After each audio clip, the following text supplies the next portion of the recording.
Welcome to the Awakened Goddess Show, your source for inspiration, wisdom, and personal discovery. The place to learn from a diverse mix of mentors, metaphysical experts, spiritual leaders, and best-selling authors from around the world. I'm your host, Angela Wilkinson. Join me as I explore the minds of my masterful guests while they share powerful insights and easy-to-use tools you can start using right away. Now, let's tap into the energy of the Awakened Goddess and be enlightened by today's guest. Michael Margulis, an acupuncturist, is skilled at translating symptoms in a way so that they become way showers. From his perspective, imbalance and dis-ease provide important clues that render themselves to be wonderful healing opportunities for better balance, greater growth, and freedom on all levels. A certified teacher in the School of Remembering, Michael shares the teachings of Drunvalo Melchizedek through the Awakening the Illuminated Heart workshop, as well as spiritual empowerment and sovereignty workshops in North America and in Europe. Michael feels deeply compelled to assist people by teaching them profound, heart-based activations through meditation practices that awaken life-changing internal technologies of the heart and the acceleration of their personal ascension process and spiritual sovereignty. Now let's welcome Michael to the show. Hi, I'm Angela Wilkinson, and welcome to this episode of the Awakened Goddess Show, where we co-create powerful, conscious conversations on the leading edge. Today I have Michael returning back onto the show, and we're going to have like this really candid conversation about dating, relationships, and the conscious man. So welcome back. Thank you, Angela. Thank you for having me on again. I'm looking very forward today. I know, the very first time I interviewed you, I left that conversation feeling so grounded in this feeling of love. You teach about divine love, and so, but just the presence and energy that you brought to that interview, I was so incredibly, it just was really shocking for me, because that's not something that I feel on a daily basis. And so I really appreciate and see that that's a gift that you have. And I thought you would be the perfect guy to speak to the ladies out there, the single women especially, who are searching for, now they're calling it like the unicorn, the man that is like the man of their dreams. And I thought you'd be the perfect guy to talk to about this. So, yeah. That's Great. like a long. I'm really glad. That's Yeah. music to my ears. Glad to hear that. That's wonderful. Yeah. So, let's get a little backstory. Like, how is it that you are? I see you as very very balanced, both masculine and feminine. And this is like part of something that you've really stepped into this lifetime. So give us a little story. I mean, have you always been well balanced, or tell us about your journey? Well, I would say that I always was fairly well balanced. Maybe it's because of my cancer, but I was always very, very good friends with the girls, and I was always really good friends with the guys. And I was always very emotionally available to myself and to others. And really, that is a lot of it. That is a lot of bringing more of that divine feminine within me. And I would say that it really, really probably took on way more of a balance on a straight up curve, more that I bring my soul into my body. Mm-hmm. Because really, the soul is neither masculine nor feminine. Often, our higher self will present themselves to us as a man for a man and a woman for a woman. It's easier that way. But really, spirit has no gender. And then as you bring it through, it shines out through this really complex field that we call the body, that isn't even solid, but it shines through and it comes out, and it's like, oh, masculine, or feminine, but it seems more balanced, because that which is always in unity, consciousness, bothness, God, goddess, always coming through more. So, and that's true whether you're divine masculine or divine feminine. It's It just is that way, and that's what I think. And it's very much with that heart consciousness. I mean, the heart really is, it's the fourth out of seven chakras. It is that marriage of the earth and sky, of the male female. It is those two tetrahedrons, or those two triangles coming together to make that six-pointed star, the Star of David. It is the bothness. Mm-hmm. It is that bothness captured. So as we bring more of that aspect of us that isn't more, or the more masculine or more feminine, that is completely, it will absolutely shine through whichever template, whatever you're using, whichever meat suit you're using this lifetime, and it will be more of a divine expression. And then if you're using a masculine meat suit, then it's going to come out as divine masculine, Mm-hmm. right? And if you're using a female suit, then it's going to come out as more of divine feminine, you know. Sure. So, what do you think is going on these days? If we're looking at more of the general public, the population out there, um, without, I don't want to like place judgments and, you know, say negative things, but like, for a single person, they're going out and diving into the dating pool, and just speaking for myself, I find that there are a lot of like huge proportion of the population that I'm just not attracted to.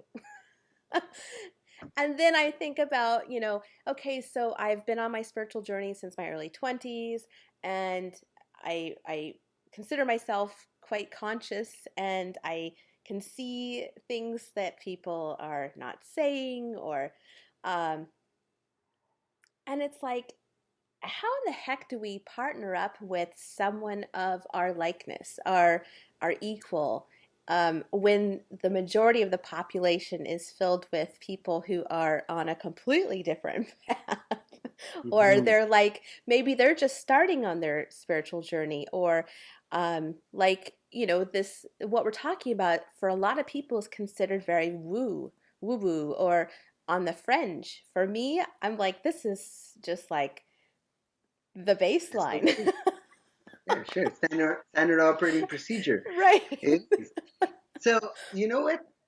A lot of times, what we think is we think in terms of, oh, like a pool of possibilities, and we think, okay, well, 99%.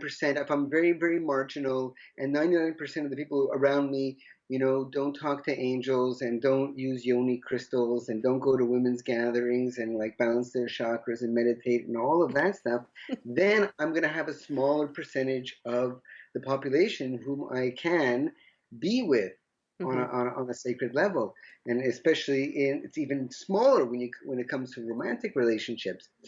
But that's just this idea that we have of sort of like a game of numbers. But it's actually not that way, because nothing in the outside world is creating your reality. Everything in the inside world is creating your reality. And so that if it happens to be that everybody except for this one person, there's 1,000 people, there's only one person you can be with, then you will bump into that person. You will, because everything is a result of vibration. Everything that we see, we call it reality. It's not even real, but I'm saying we call it reality, but it's all a picture on a screen. So Mm. that whatever is emanating, shining through, diapositive around this infinite love light, is going to be seen on your screen. So that if you're at a certain level of your development, spiritually, then you're going to call in somebody who's at that level. And even if they're not going to be that person who you want them to be, maybe they're not even at that level, but they have certain qualities that you need in order to bring more of yourself through.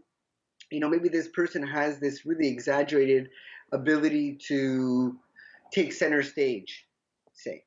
Say Hmm. it's too much. It maybe even be someone who takes a lot of people's energy. Maybe it's too much like that, but you get a really, really good view of that. You can call that in, and then after, when that relationship doesn't work anymore, then you have that quality, in which is more you, and then you're able to call in somebody who is more who you are actually becoming.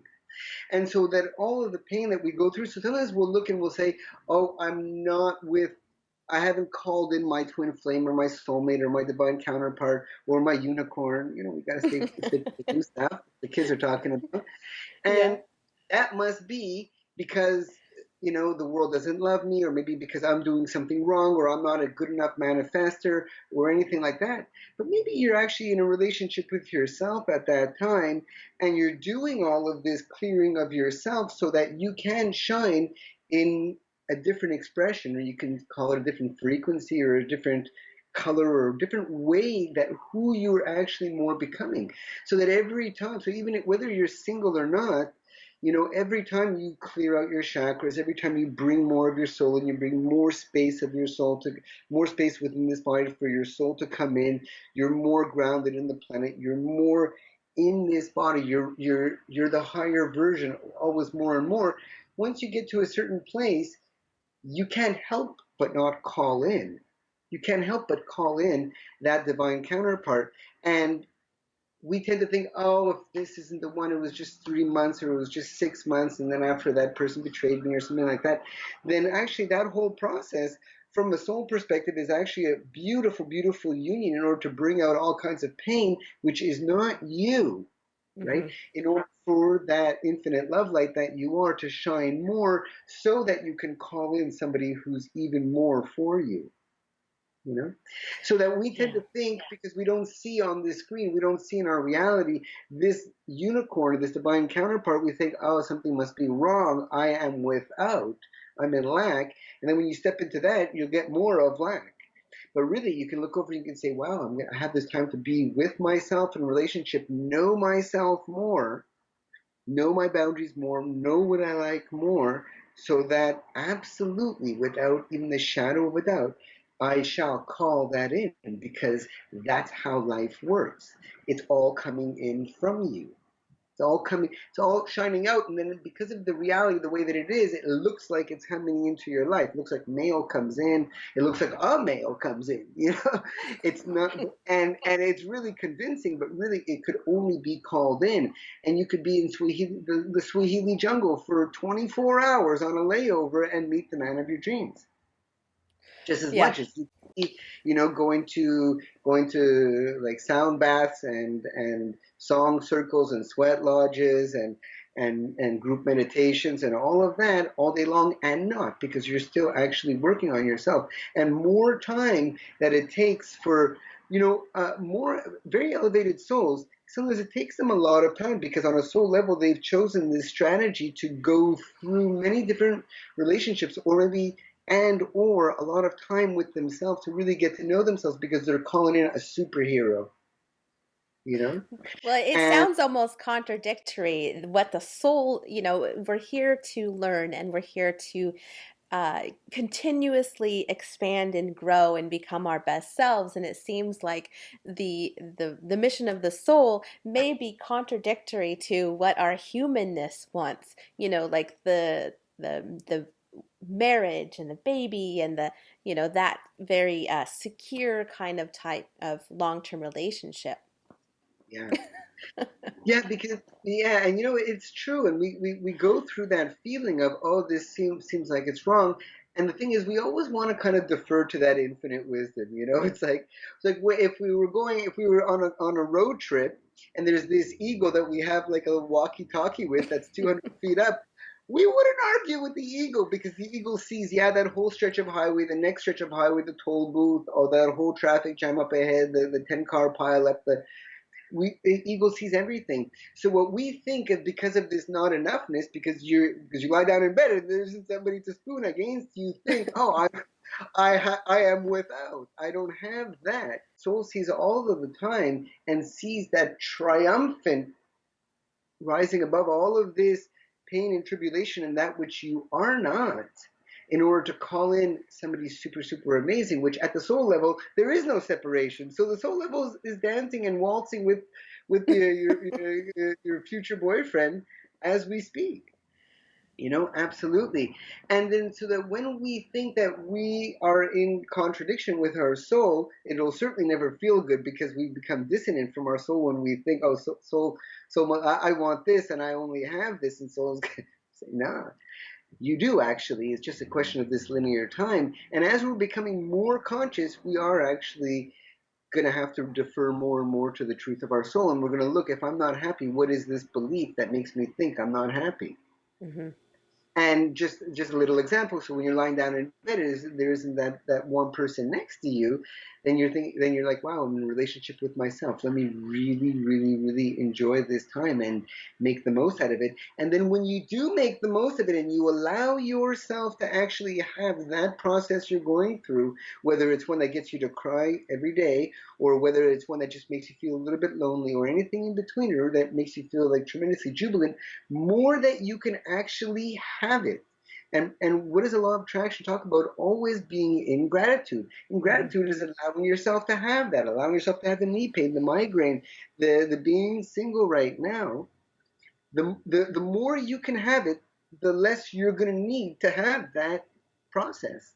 And the more you can step to the other thing. The more that you resist it, push it away and say, I don't like it, and so you're wrong, or even if you don't talk like that, or saying, this is wrong, my life isn't going the way that it's supposed to, the longer you're going to have it, because you're more in resistance, so that instead of zipping through that 10-mile stretch, you're going to actually drag your feet through that 10-mile stretch, and it's going to take a little bit longer, and you're going to have to get a few pairs of shoes along the way, which could be a good thing.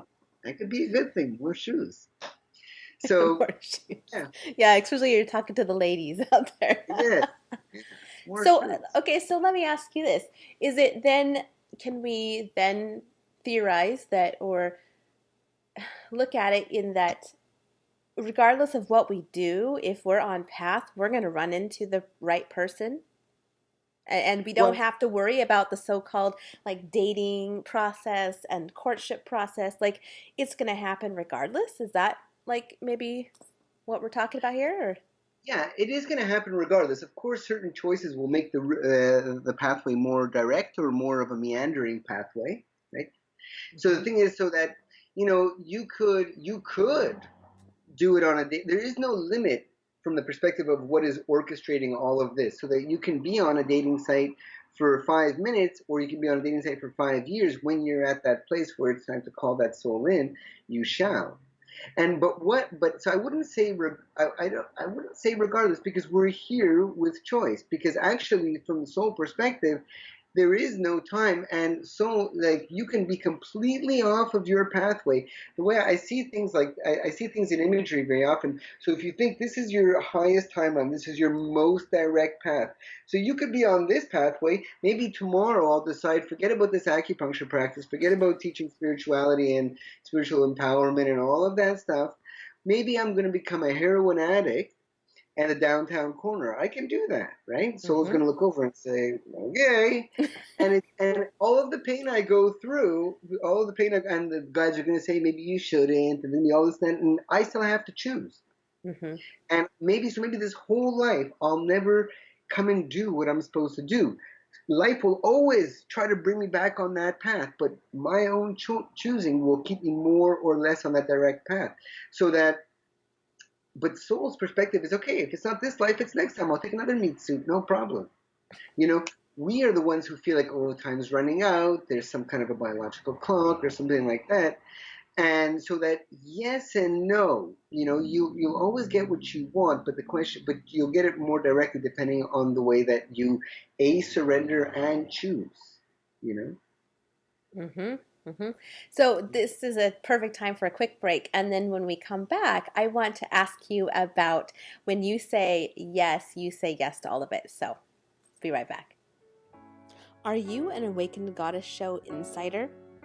Each and every month, our members receive lots of fantastic perks, including behind-the-scenes conversations from the show, outrageously fun virtual happy hours, Angela Unscripted, where I shoot candid videos of me living the everyday goddess life, bonus meditations, powerful activations, and healing energy work with the guests, exclusive gifts and private readings, on-demand access to the show, plus an invite to join our private community.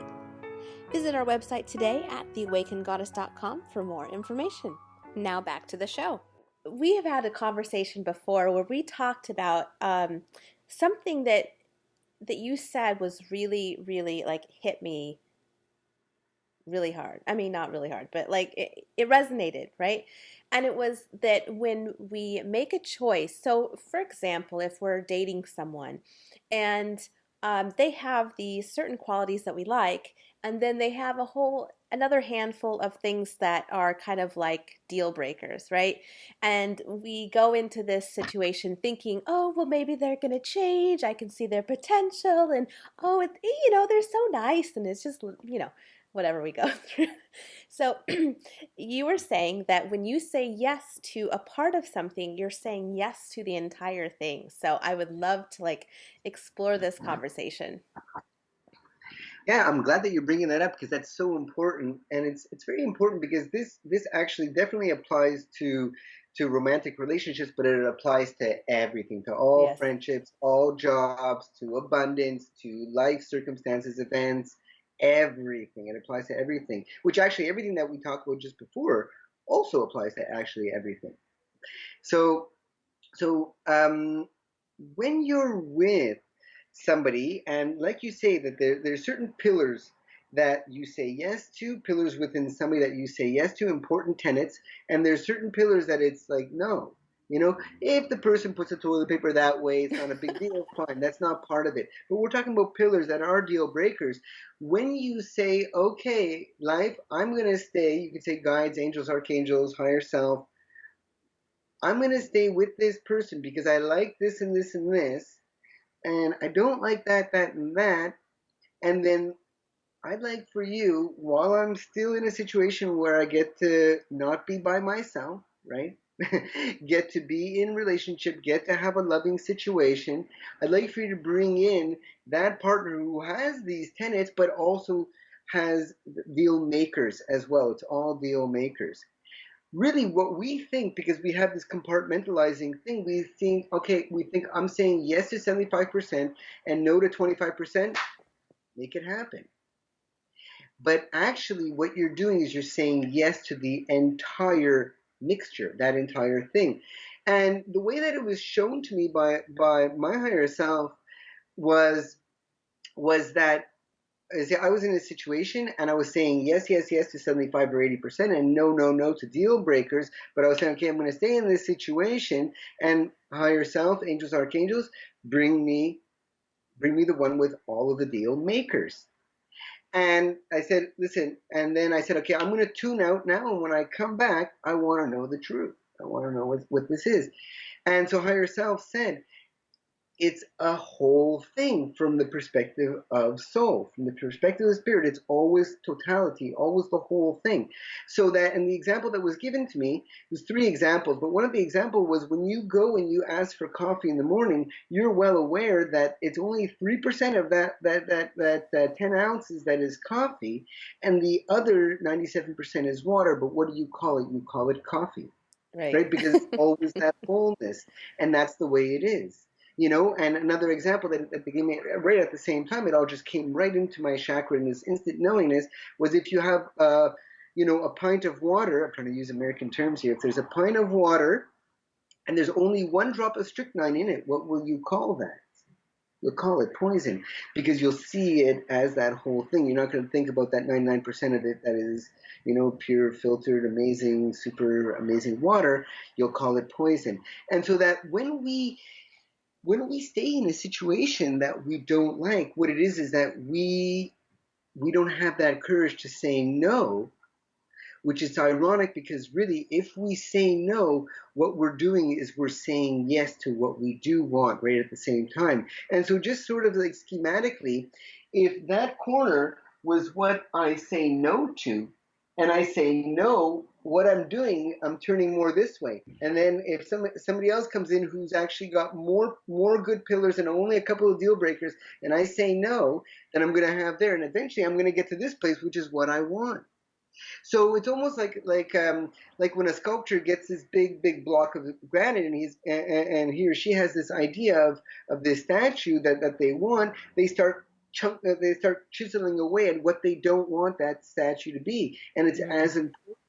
And so when we all of those relationships that we've had, that we've been betrayed or upset or cause all kinds of pain and maybe even trauma. It's actually helping us carve away what we don't want, you know? Hmm. And I think, and that applies to absolutely everything. Absolutely everything. Yeah. Yeah. So then what would you say to a person that is in a long-term relationship where all the romance has like gone out the window and they, say they've been married for 20 years, they have children and all these responsibilities and this person that they married is no longer the same person, just like they aren't maybe the same person, right? Yeah. So, what do you do in a situation like that? I mean, it's like you don't necessarily want to throw away or throw away. You're not really throwing them away, but those 20 plus years or whatever.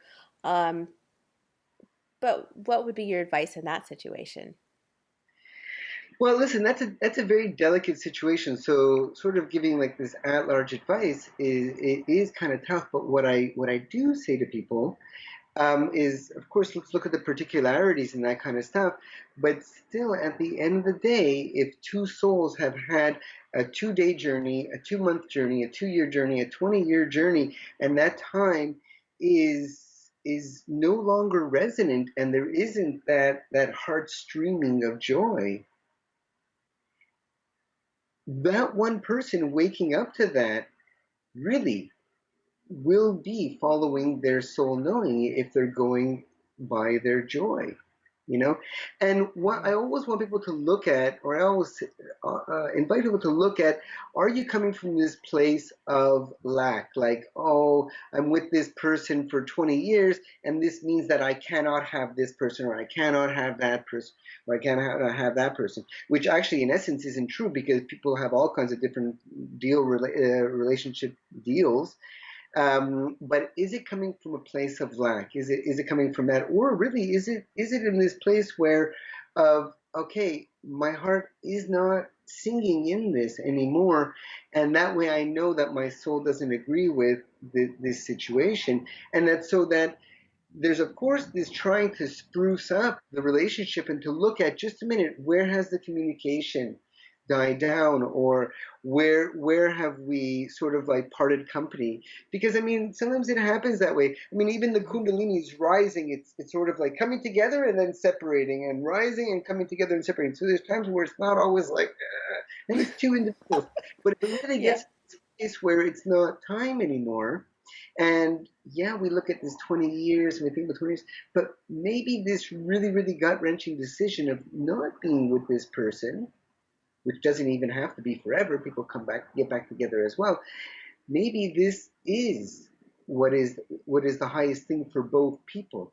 It Hmm. doesn't mean both people will know it's the highest thing for them at that exact moment, Right. because your time is a funny thing, though it could be for that person's highest good, you know. And we all know people who like in times past where we've said to this person, I think our journey together is finished, and that person was devastated and it was really, really hard, and to whatever degree we could make it be as loving as possible, but one person was less in agreement, or maybe you were less in agreement of it. Later on, you get back when you're with that other person, when you go through all of that pain, shedding that which you aren't, and which elevates your vibration, because what you are is love light, and you shed that which you aren't, makes more space for your soul to come in and Hmm. to and emanate that, and you call in this next person that is not a better person but a better match for you, and then you're like, oh, it's a good thing I'm not with that other person, you know. Yes. So Yeah. it's delicate, but the thing is, we still want to apply those principles of what is that highest truth that I can feel through that enthusiasm, through that soul knowing, and also, just a minute, have I been with this person and not come from this place of I am an infinite soul, and looking into the eyes of an infinite soul? Hmm. Maybe I haven't been seeing that person that way, and I've just been seeing that mole that they have over there, or that they don't shave, or something like that. And there's nothing wrong with that, because we are using bodies in this reality for a reason, and physical attraction is actually one of the strategies of the soul. Let's face it, right? But the thing is, but are you from this place of I am an infinite soul looking into the eyes of an infinite soul as well? Maybe we haven't been doing that. Maybe that's actually the problem, because that's like the chemistry of chemistry. Yeah. You That's where know, magic happens. yeah, that Yeah. is the magic for sure.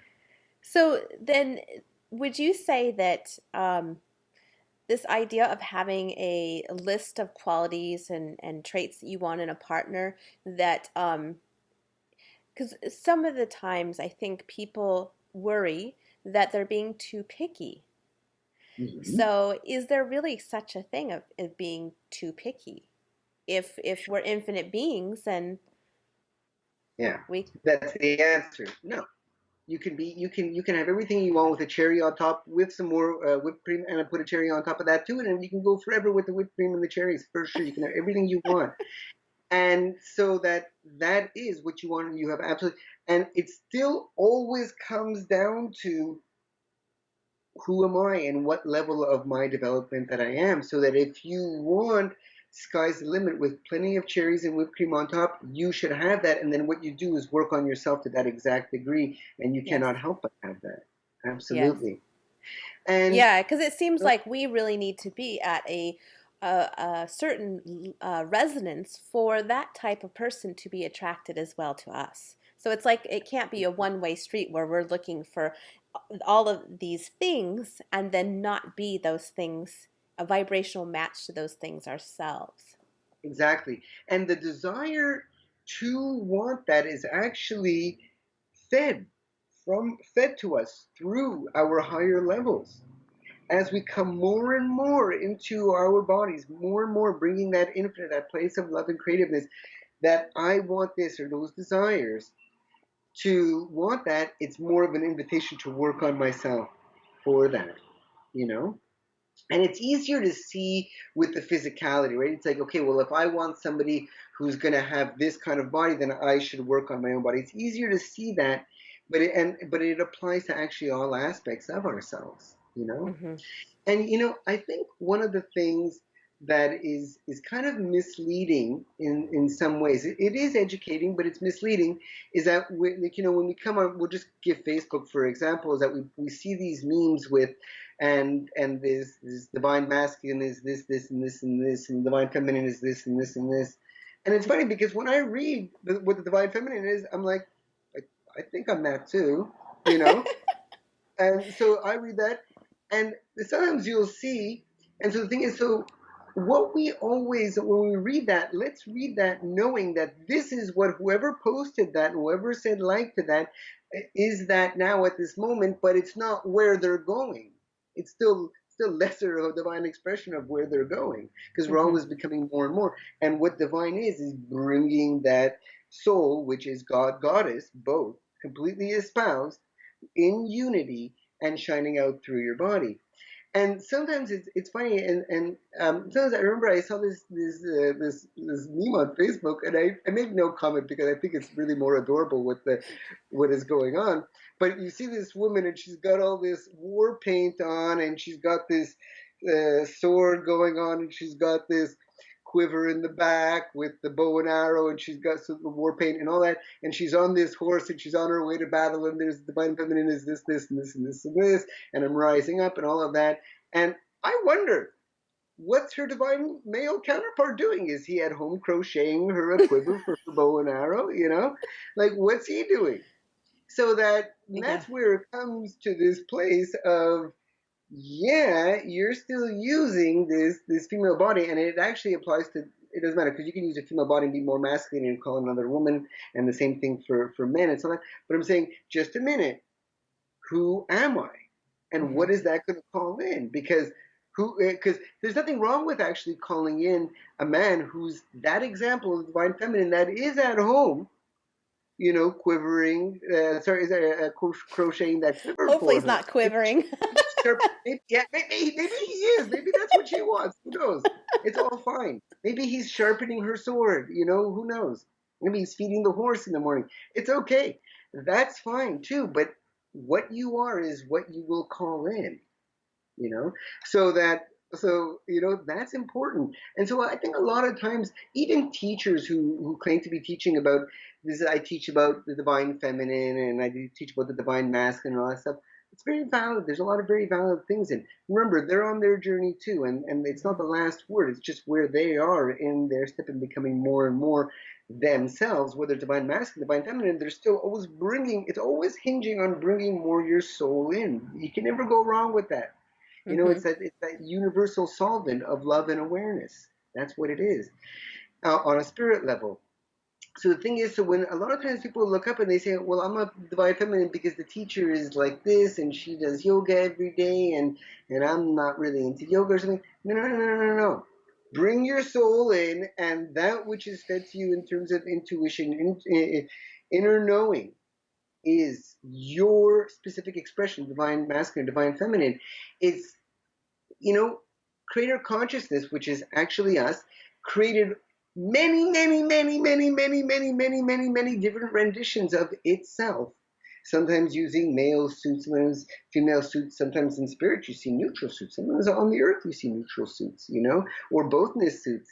And the thing is, it's because everybody is the divine masculine and everybody is the divine feminine, Right. even the ones who wouldn't say it, because how could you be anything else than divine? There is only consciousness out there. It's the only thing that exists. Sometimes it's more dense and we call it physicality, sometimes it's less dense and we call it the heavens.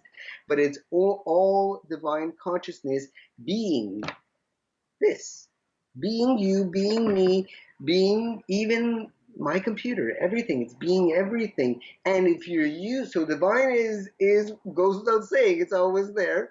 And whether it's divine feminine or divine masculine, which goes past the genders, is always going to be there. So what we almost put on this pedestal of divine masculine, divine feminine, so it's something that I am not, right?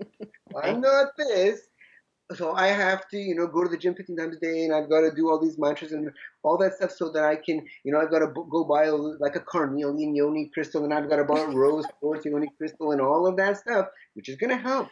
You don't get to do all that stuff, but not from this place of I am not, from this place of Mm-hmm. I am, and I am becoming more who I am, still by bringing your higher self more into you.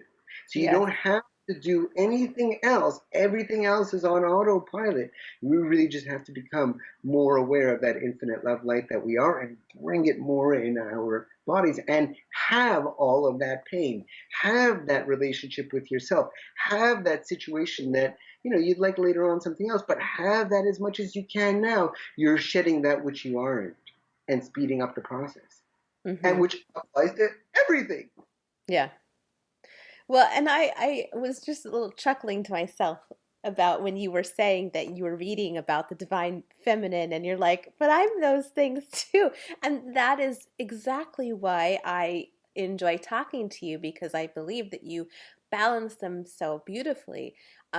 So I would love to kind of just talk about some of the primary aspects of the divine masculine and the divine feminine, so people have a sense of what that feels like, what it looks like in embodied people. Okay, yeah, absolutely. It's so important. So the masculine is more energy that's on the periphery. It's more taking the hits, if you will. It's like in the body, I would refer to it as the immune system. It's more kind of taking those blows. It's the musculature, and that the feminine energy is that more kind of precious energy. It's kind of funny to say, but masculine energy to begin with is more expendable. Okay, it's sort of Mm-hmm. more expendable because it actually all rises from the feminine. You can look at it as an example of when we're like a glass of beer, that foam is that masculine energy, right? That's more expanded. It's on the periphery. Make sure the bugs doesn't get in the beer, all of that stuff. But you never had the foam without the beer, right? Sort of that through the uterus of creation, you have this expression that comes out, and that's that masculine energy. Mm. And so that masculine energy is that action, is that being on the periphery, holding space from the periphery, holding space of safety that way, of more of this initiating this giving process, because that's what male energy is, that way all the way down to the genitals. It's that way. It's this it's this penetrating, it's this inserting, it's this bringing home. And we have that stereotype of the man bringing home groceries and the woman making a stew, right? But what is that? That is, okay, I'm going to bring in these raw materials, okay, and then that feminine energy that has that really special alchemy that comes with the body, comes with the male body, and it brings this alchemical process of making something usable. Now we can use this as food, right? And so that that's what it is. But then after that, the female becomes the giving role, but she gives something that is actually pure, that is pure and alchemized and created, and then the male actually becomes receiving. So the male starts off with this energy of giving and then does the receiving. And then when we talk about all this divine masculine, what it is that really housing and espousing really more of both qualities. Yeah, that this way and that receiving. And that feminine will start it off in the receiving and then give this precious, alchemized, pure thing to the male. And then you can say in that analogy with the stew that he eats the stew, has energy, and goes to work and brings home the groceries, and that's how it works. Yeah. So there's action, there's motive force, there's driving force, there's power, will, drive, there's that wisdom, there is that ability to organize things, though. I mean, a lot of women do a lot of organizing. I don't know about that one. So the thing is, there's all of this motive force outwards, this sort of like energizing, and even humor is a very masculine thing, though it's definitely recommended for both. But what is humor? It's this thing that makes us laugh. Laugh is what? It's masculine energy. It's sort of like this expression outwards, which, let's not get caught up in masculine and feminine, right? Both can laugh. It's an outwards expression, which we must call more yang, right? Bringing it in is more the destiny of yang, but the nature is doing this. So we see that in and out, right? That nature of man to bring this way, but that destiny to receive, and that female thing, the female is more soft, more receiving. It must receive. What does a man want really? Mostly is to be received by that feminine counterpart, is to be received, to be brought within. And it could be flowers, it could be chocolate, it could be during the lovemaking process, but it's always, that's what that man that knows how to initiate that male action wants most to be received. And that, so the woman is receiving, it's that softness, it's that holding the space from the inside out. It's really that holding that space. Not that men can't hold a tender space, but it's really more proper, more that tender space, holding it from that inside out, from that which is more precious, holding that space for that which is more kind of brute on the outside, to be able to actually come inside. And you don't have to be on the periphery, you don't have to be always so hard, and so you can also be soft, because what is that when we say, okay, well, what is this? And even just kind of just really, really largely speaking, what is this tantric process? There is this fire that we call masculine, that it's being infused into this water that we call feminine, all the way to this point where there's this boiling over, where that feminine energy is doing that, right? It's my yin nature is to be this way and find the lowest level, but my destiny, when I'm infused with the nature of the other, is to find that centrifugal expansion force and take on that quality. And what do we see with the masculine? We see that there is, in the lower abdomen, there isn't a uterus, there is this space, which we call it more in Taoism, but then there's this water that comes out. So it goes from vapor, expanded water, and turns into water, becomes more yin, right? So that the woman's water turns into a vapor, right? When there is that infusion of fire, and that infusion of water turns that vapor into water, right? So we see that nature, and then that climactic destiny. Wow. Sounds just so delightful. It's fun stuff, for sure. Yeah. Okay, so let's take another quick break, and then when we come back, I have more questions. Did you know that we have an Awakened Goddess Show community on Facebook? It's a great place to connect with the guests and to get bonus content from the show. Come on over and join us. And while you're there, make sure to like our page on Facebook. Want to stay in the loop and find out about upcoming episodes? Visit our website at theawakenedgoddess.com and subscribe to the show. Now let's get back to where we left off. Okay, so I want to take this a little deeper, this masculine, divine masculine and feminine thing. What does it look like on an actual date, like in the dating or the courtship process? Like, is it that the man should be the initiator, or is it okay for the woman to initiate, like ask the guy out? Kind of like bringing it to like the mainstream dating world. Right. It's all good. It's all okay. It Of still course comes. it is. It's all good. It's okay. It comes down to who am I at this exact moment of my development. That maybe at this moment on Wednesday, July 5th, it makes it that I'm vibrating in this way that a woman will approach me, and that's just fine, right? It still will be. Could only that whole thing about seeing a whole other person there and all of their choices is still dependent on my inner world, right? So the thing is, so that so all of it is okay. It just depends on who you are at that moment and what is more comfortable for you.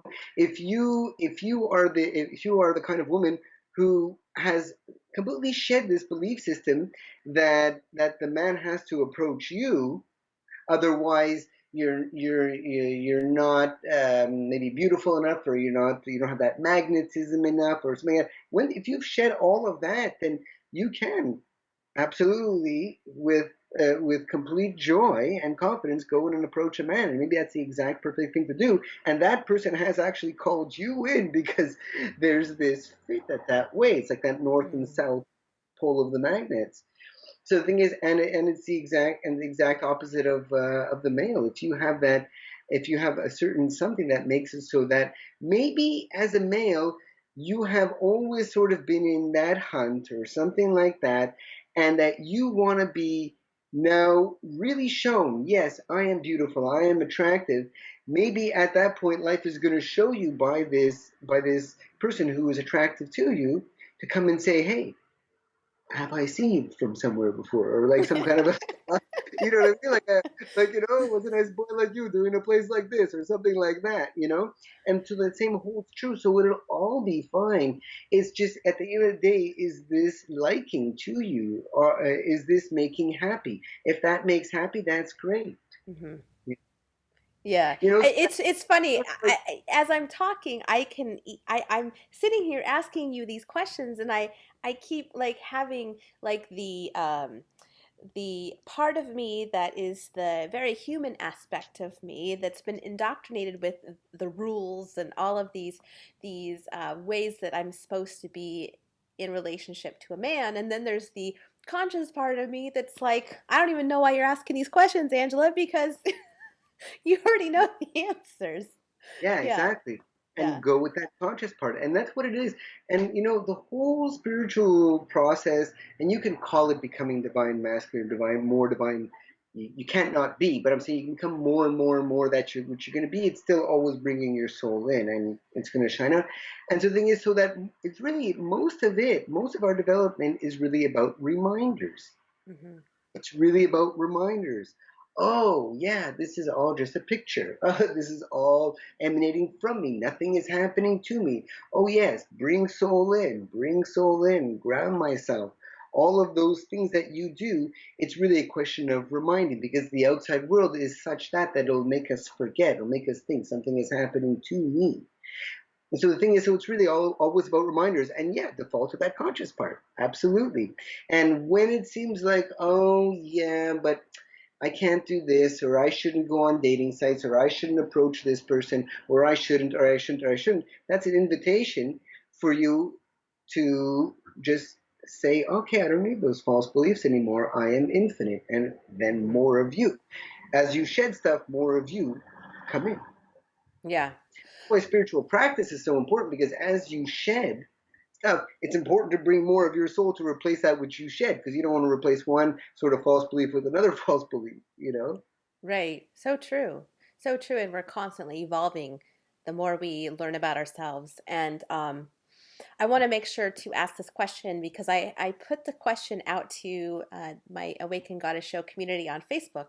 And a side note for those of you that are watching and listening, if you're not part of that group yet, definitely hop on over there because that's where we connect and take these conversations deeper. But I want to make sure that I ask this question from the community, and that is what makes interacting with a conscious man different than your more mainstream guy? Everything's coming from a place of awareness. Everything is coming from this place of I am a soul, and I give myself space to be that soul that I am.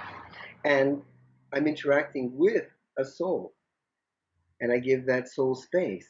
And that there is a lot of awareness so that, of course, you're still going to be triggering each other and all of that, but there's this place where there is awareness. There's more consciousness. It's always an invitation to let go of, okay, what happened in the last relationship, or what I think a woman should be, or what my mom told me that a woman should be, or that what TV told me a woman should be. And there's always, who are you? Always ask, kind of always asking this question of, yeah, but who are you more? Right. Who are you more? And that's what I mean by coming from this place of, I'm an infinite soul looking into the eyes of the infinite, because it doesn't end at the pupils. There's this infiniteness, and there's always more of you, more of Mm-hmm. you, because there will come to a place, because all of this whole personality, this whole body, this whole expression is something that is transient. Next lifetime, it's always going to exist in the forever nowness, but it's something that will change. There's a place in me that is completely changeless, and more that I look into that other person, more and more I'm seeing what is that changeless place within that person, which is actually the same thing as me, really in that spirit of namaste. Mm-hmm. That divine in me really recognizes and salutes that divine in you and knows we are the same stuff, you know? Yeah. Well, and Yeah. I can think for my own self, being a conscious woman, thinking about how I interact with a man, there is much more awareness, self-awareness of, what am I doing in this situation? What is my energy bringing to the table, and what are my actions? How are they going to affect the situation? So I can look at it that way and make the the assumption, I suppose, that that would be how a conscious man would be as well, coming to the table with that greater awareness and understanding of energy. So, yeah. Yeah, absolutely. And the things I think a very big important an important part is to really keep the intellect is as much. I know myself. Less intellect, because that which is intellect is the least knowing part of you. Is the least knowing part of you at all. Anything that needs a process, a thinking process to go through, is the slow path. I mean, Hmm. intuition and self-knowingness is the highest path, and that's sort of like putting the intellect out of the way allows room for our, I would say, psychic just means soul, of the soul power, to come through, and the more of that soul to express through you. And at different couples is different things. Sometimes you're sitting there, and in between passing the pepper or the olive oil, Archangel Michael might come through your partner and have a little message for you, or maybe Mary Magdalene might come through. Who knows? So the thing is, it could come in different ways, but it's always going to be as little thinking and more really being with myself as a soul, and with this person as a soul. Yeah. Yeah. Well, what I think the key takeaway is from this conversation is that really the key is knowing yourself, knowing what you want, having really good clarity around that. And then that's when you're able to come from that place and have your energy really grounded in that, then you're going to attract in the person because um, if you don't have that, if you don't know what you want and you're kind of wishy-washy on, oh, well, am I asking for too much? if you just declare it, then you can attract that in. Otherwise, it's like the field, the universal energy, is going to start sending you things based on this wonky energy, and then it's like, no, I don't want that. So Yeah. yeah. Yeah, and no, I don't want that is as important as yes, I want that. Absolutely. Mm. And a lot of times, I 100% agree with you. And what I would add is a lot of times, before we can have what we really want, we sort of have to be able to have what we don't want. Mm. So, I mean, and a lot of times, because when we know that everything is, think about this infinite love light, and it's shining out through these diapositives, right? And it's creating this spherical reality and all of that. And so say you're in a situation where you get what you don't want, you get what you don't want, you get what you don't want, and you say, please, I want more love. And then what do you get? You get less love in your life for the next couple of weeks. What are you actually doing? You're detoxing of all of these diapositives that has allowed you to create what you don't want. And don't hang on to that. Don't say I must be doing something wrong because that's what I don't want. And don't settle for it. Just keep saying no, no, no, no, no, no, no, no, no. And then pretty soon, whoops, that which you do want is uncovered because you've Yeah. detoxed those diapositives. You've peeled those layers of what you are not, and now you're getting more of what you are. Yeah. So Yeah. true. So true. And no, even when it's not, it seems like it's not going your way. No, the entire creation is always rooting for you, and it's always exactly right. And if you Yeah. forget, just remember that time where you were feeling sad, you were feeling lonely, and all of that. You felt like things weren't right, and then amazing guy came into your life. You needed that time. You couldn't have that. Mm-hmm. You couldn't have that amazing guy come in your life, but you didn't have that time where you were actually shedding more of who you are not. Right. So that whatever the situation is, be able to have it, be able to be in gratitude for this situation of, okay, well, I don't know how, I don't know when, I don't know why, but I know that the entire creation is rooting for me and it's actually all emanating from me. So let me have this process with the least minimum resistance possible. Let me have it all, and then it'll actually go quickly. But don't have it quickly in order, don't have it so that it can go quickly. That's still a form of resistance. Have it for the sake of having, Yeah. you know? Don't try to Yeah. maneuver the universe. Yeah, no, tricky bugger. Yeah, Yeah. exactly. Yeah. Oh my goodness. Thank you, Michael, for joining me today. This was just such a juicy conversation. And I love talking with you because you are like definitely close to like my ideal guy where you can just have these really deep conversations where we just go explore the edges and then come back and play. So thank you so much. This was Oh, fun. thank you, thank you.